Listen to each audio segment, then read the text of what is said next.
એવું ને એવું એક મંદિર ઠાકોરજીનું. આજે આપણે ઠાકોરજીને પૂજીએ છીએ, પણ આપણને ઈ ઠાકોરજીના મંદિરની કોઈને નહીં ખબર હોય. ધોરાજીથી 5 કિલોમીટર દૂર સુપેડી ગામ, ત્યાં મુરલી મનોહર ઠાકોરજી સ્વયં બિરાજમાન છે. કે મુરલી મનોહર એટલે સાક્ષાત દ્વારકાધીશનું જેવું મંદિર છે ને, એવી જ રીતનું આખું મંદિર. મુરલી મનોહર.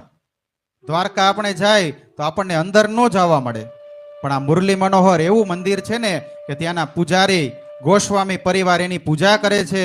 અને જેવી રીતે દ્વારકાના દ્વાર છે ને, એવી જ રીતે આ મુરલી મનોહર મંદિરના દ્વાર છે. એવી જ રીતે ભગવાનને ત્યાં ત્રિવેણી ઘાટ છે, અને 5 મહાદેવની વચ્ચે એ ઠાકોરજી મુરલી મનોહર બિરાજમાન છે. ક્યારેક જજો દર્શન કરવા. ઠાકોરજીનું મૂર્તિ તમે જોવો, એટલી રડિયામણી છે કે ત્યાં તમને એક ઠાકોરજી નહીં, અનેક ઠાકોરજીના દર્શન થશે. હું મુરલી મનોહરને વધારે માનું છું.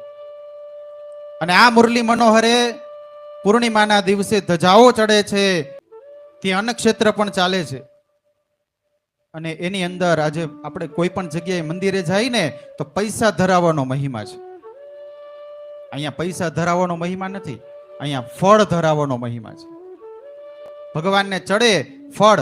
તમારું કોઈ પણ કાર્ય ન થતું હોય ને, ત્યારે મુરલી મનોહર મંદિરે જઈ ભગવાનને એક પ્રાર્થના કરજો કે હે ભગવાન, મારું આ કાર્ય પાર પડી જાય ને તો હું તમને ફ્રૂટની પ્રસાદી ધરી જઈશ. એ ભગવાન ફ્રૂટની પ્રસાદીએ તમારા કાર્યને સિદ્ધ કરે છે. એ મુરલી મનોહર સુપેડીમાં બિરાજમાન છે.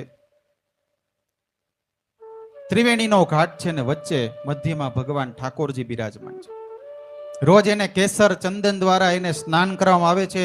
એનો શૃંગાર પણ દ્વારકાધીશને થાય ને એવો શૃંગાર થાય. ને ભગવાને છે ને વાંસળી હાથમાં ધારણ કરી છે. એ મૂર્તિના દર્શન તમે અહીંયા ઉભા રહ્યો ને મંદિરમાં, એટલે તમે દર્શન કરતા કોઈ દી થાકો નહીં. આ મુરલી મનોહર. આજે પણ હજારો વૈષ્ણવો ત્યાં જઈ ભગવાનના ચરણમાં ત્યાં પ્રાર્થના અર્પણ કરે છે. બોલો શ્રી મુરલી મનોહર ભગવાન કી જય.